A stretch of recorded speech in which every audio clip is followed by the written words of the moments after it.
If you're looking for a great exercise to activate hip and core muscles and train your single leg balance, then look no further than the reverse lunge to dead bug.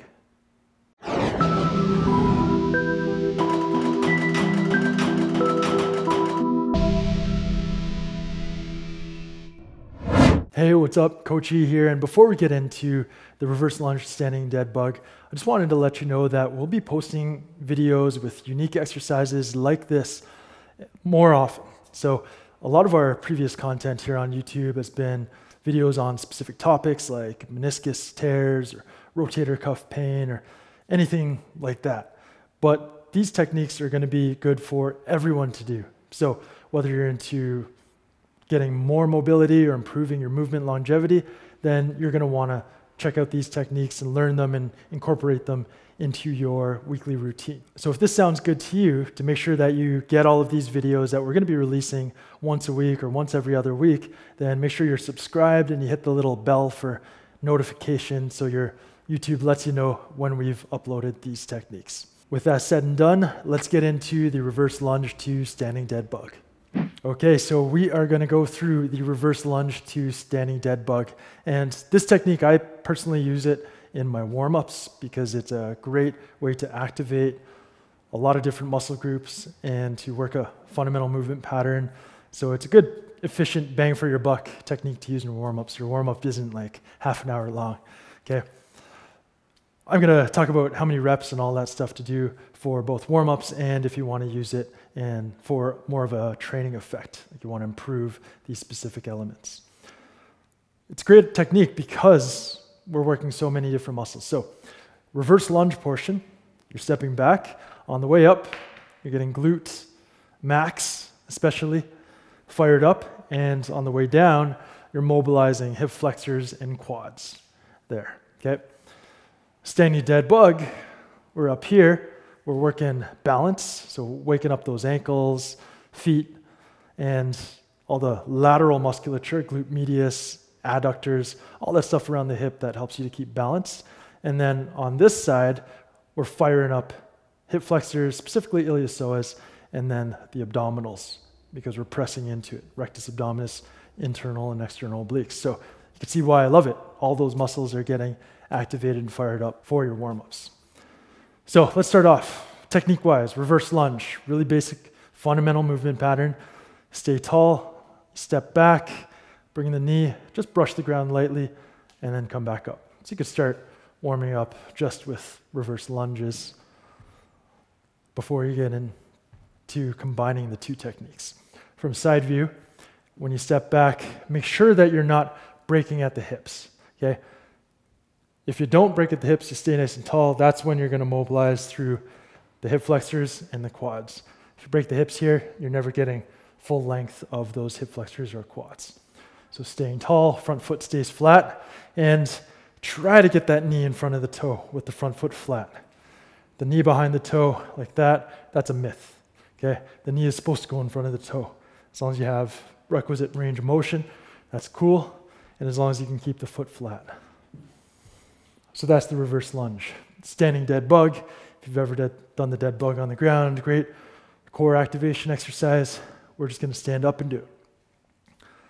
You're going to flex one hip, opposite hand goes into the knee, and then you press and you hold. We're going to hold for 5 seconds.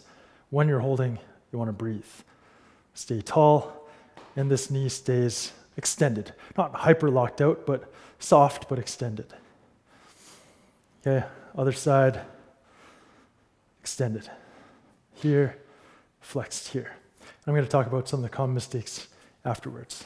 Okay, so reverse lunge to standing dead bug. Combine the two. Stepping back, coming up, right into the standing dead bug. Hold it for 5 seconds. Keep breathing, stay tall. And it's up to you, whatever you like. You can either go right back into it on the same side, or you can just come down and then switch. Okay, so let me give you a couple little tweaks that I like. One, if you want to get more obliques fired up, instead of putting a hand on top of the knee, put a hand beside the knee, and you press against each other that way. So I'm driving my knee into my hand, and driving my hand into my knee. So you can see the lines here in my abdominals. It's more of a diagonal lines. That's the obliques firing compared to this. Okay, that's more rectus abdominis, six-pack muscle, obliques.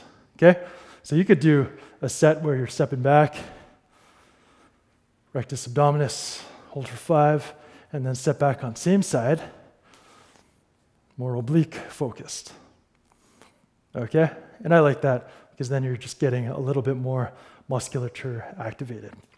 In terms of tweaks and common mistakes, one common mistake I see is people step back and then they'll bring their knee up as high as they can and they'll hike their hip up. Okay, so you see some lateral flexion in through the lumbar spine. Try not to do that. We want to work pure hip flexion, so when you step back and you come up, it's just hip flexion. And this, think of your sit bone staying low and driving it towards the floor. And you activate from there. That way you're working nice, neutral spine and pelvis with the hip flexion. You're working that stability in that position, okay? Perfect practice makes perfect, so work good technique. Now, one problem that a lot of people run into, and I see this commonly, is their TFL, tensor fascial latissimus muscle, fires up and they feel it working too much, whereas the iliopsoas is what should be working for hip flexion. And the reason why is because a lot of people, their iliopsoas doesn't work properly, commonly due to too much sitting. Okay, it just shuts off. So TFL comes in to compensate, but we don't want that. Now, if you find this is a consistent problem for you, not just with this exercise, but with others as well, check out this video over here where I'm going to talk about why that is in depth and give you some techniques to stop that from happening. But one little tweak you can make to this exercise is instead of coming straight up into pure hip flexion, do a little bit of external rotation in the hip and just horizontally extend. So bring your knee out just a little bit and then press in from there. And that just targets the iliopsoas a little bit better, and it's especially helpful for those of you who have overactive TFLs, okay? So the tweak is, instead of coming straight up, slight external rotation and horizontal extension, and press from there, okay? Huge, huge tip for anybody with overactive TFLs. Okay, so in terms of reps, sets, all that stuff, if you're using it in your warm-up, 1 to 2 sets, anywhere from 4 to 6 reps per side, where you're holding that dead bug portion for 5 seconds is perfect. And if you want to use it for more of a training effect, then working 2 to 3 times a week, anywhere from 2 to 4 sets, and your rep range will work anywhere from 6 to 10 reps per side. And that's sufficient. You do that for 4 to 6 weeks, that's going to progress you up where all these muscles will have improved their strength, their conditioning, their control and coordination over that time period. All right, so hope you enjoyed this technique. Add it into your warm-ups at least. Maybe train it for a good period, 4 to 6 weeks, just to incorporate this movement pattern, these activation patterns into your movement game, and you're going to be a lot better off in terms of mobility and movement longevity. All right, and if you want a couple more exercises, we've got a core exercise over here that you could check out. We've got a balance exercise over here that you could check out and improve your game with a little more training with me in precision movement. Finally, if you haven't yet, make sure you subscribe, click the button, hit the bell, and you'll get all the techniques that we're going to be releasing to improve your mobility and movement longevity. Okay, so thanks for watching. See you next time. Peace.